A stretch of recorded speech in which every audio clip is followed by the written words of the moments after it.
पावसाळा आला की घर सुरक्षित आहे का, हा प्रश्न प्रत्येक कुटुंबाला सतावतो.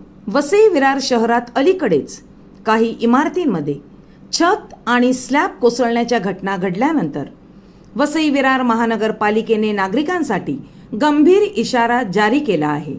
जुन्या आणि धोकादायक इमारती तात्काळ रिकामी करा, दरवर्षी स्ट्रक्चरल ऑडिट करा आणि जीवाशी खेळू नका, असे आवाहन आयुक्त पृथ्वीराज बीपी यांनी केले आहे. भारतीय हवामान विभागाने पालघर जिल्ह्यासाठी अतिवृष्टीचा रेड अलर्ट जारी केल्यानंतर वसई विरार शहरात मुसळधार पाऊस, जोरदार वारे आणि अतिवृष्टीचा तडाखा बसला. या पार्श्वभूमीवर जुन्या तसेच संरचनात्मक दृष्ट्या कमकुवत इमारतींना मोठा धोका निर्माण झाला आहे. यामुळे वसई विरार महानगरपालिकेने शहरातील सर्व नागरिक, गृहनिर्माण संस्था, इमारत मालक आणि रहिवाशांना धोकादायक इमारतींबाबत सावध राहण्याचे जाहीर आवाहन केले आहे.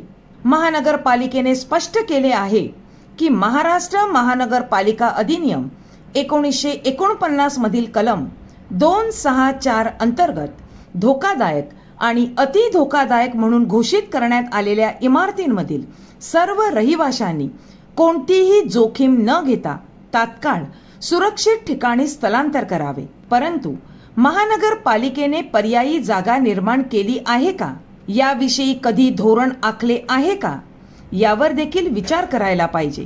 पावसाचे दिवस आणि वसई विरार भागात जुन्या आणि C1च्या नोटीस मिळालेल्या बिल्डिंग, घर मोठ्या प्रमाणात आहेत. एवढ्या मोठ्या संख्येत लोक पर्यायी व्यवस्था नसल्यामुळे जाणार कुठे, हा मोठा प्रश्न सातत्याने जनतेला सतावत असतो.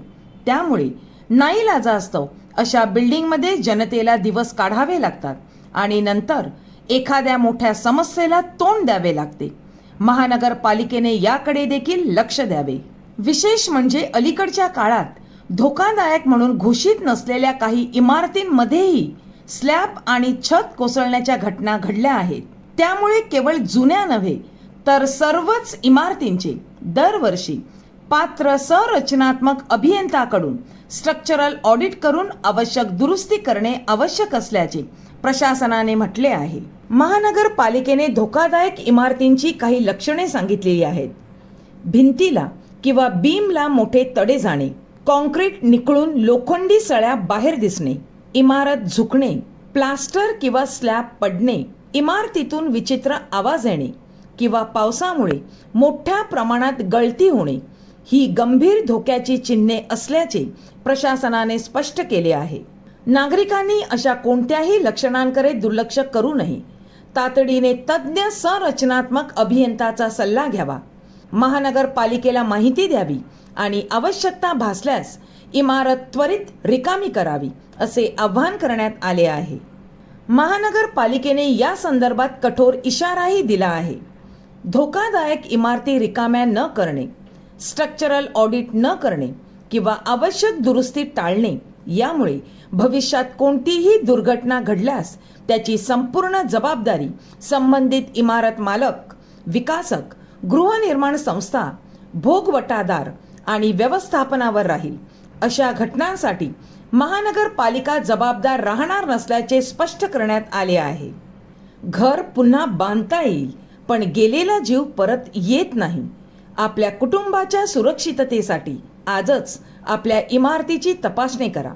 एखादा तडा, एखादी गळती किंवा पडणारे प्लास्टर दुर्लक्षित करू नका, कारण एका क्षणाचा निष्काळजीपणा आयुष्यभराची वेदना देऊ शकतो. आपला जीव अमूल्य आहे, हा संदेश प्रत्येक नागरिकांपर्यंत पोहोचवणे हीच आजची खरी गरज आहे.